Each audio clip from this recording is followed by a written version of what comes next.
President C.P. Radhakrishnan also paid respects at Kathiresan Temple and the iconic Gangaramaya Temple.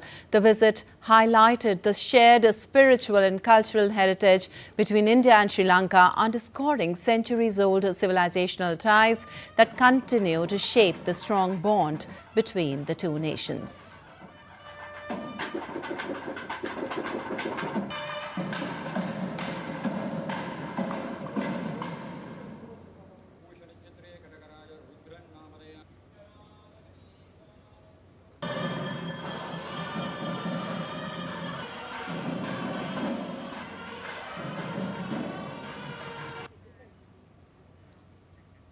And for more on the Vice President's visit, we have Akshay Tongre joining us from Colombo. Well, Akshay, with Vice President C.P. Radhakrishnan meeting leaders, including Anura Kumara Tisanyake and Harini Amarasuriya, what concrete outcomes or agreements are expected, particularly in terms of development partnership and economic cooperation? Well, Lipakshi, as far as the visit is concerned, it's historic in many sense. First of all, it's the first visit by the Vice President here in Sri Lanka.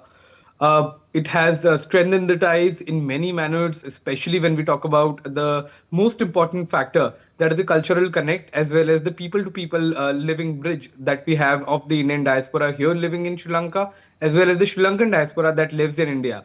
Now, the reason for that is especially the extension of the OCI cards, that is the overseas Indian cards that has been extended from fourth generation to sixth generation. That means that the people who trace back their lineage back to India, who are of Indian origin people, and we have spoken to many people who consider themselves Indian origin Sri Lankans, they can now have several rights that are guaranteed under the OCI cards.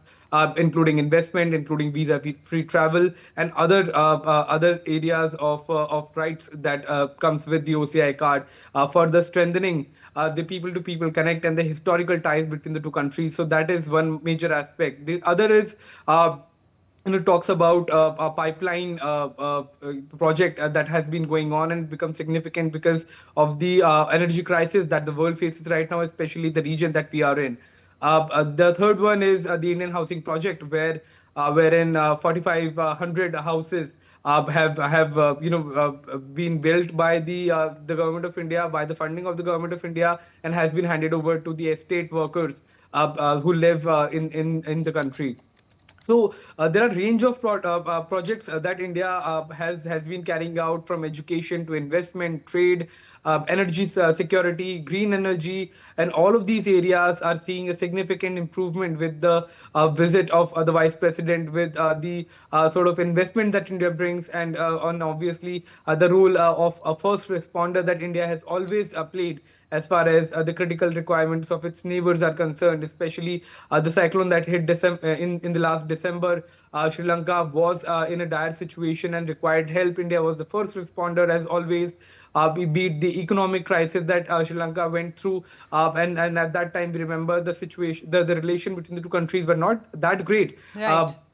But as soon as the crisis hit its neighbor, India was the first responder, helped with over $4 billion worth of aid, and that brought Sri Lankan economy back on track. So people do remember this, and that perhaps is the reason why this visit is also being cherished and welcomed all across the country.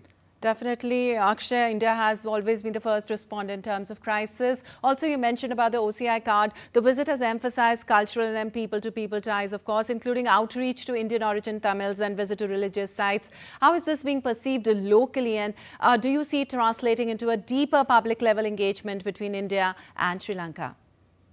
But got quite a lot, Lipakshi. People are quite happy. People are elated, in fact, with the fact that the government of India will also start recognizing the documents issued by the Sri Lankan government as far as these OCI cards are concerned, and the issuance of OCI cards are concerned. So, especially for the Tamil community that lives in Sri Lanka, it's sort of an acknowledgement of the country where they originated from, their ancestors originated from, that they're not landless people. They once belonged to India as well. Now that they have found a home in Sri Lanka, obviously there are Sri Lankans, but they do and everyone would like to know where their lineage is from, where their history is from, and because of this shared history and cultural connect, the strengthening of the ties between the two countries is taking place at a very, very rapid pace. All right. Thank you so much, Akshay, for telling us all that from Colombo.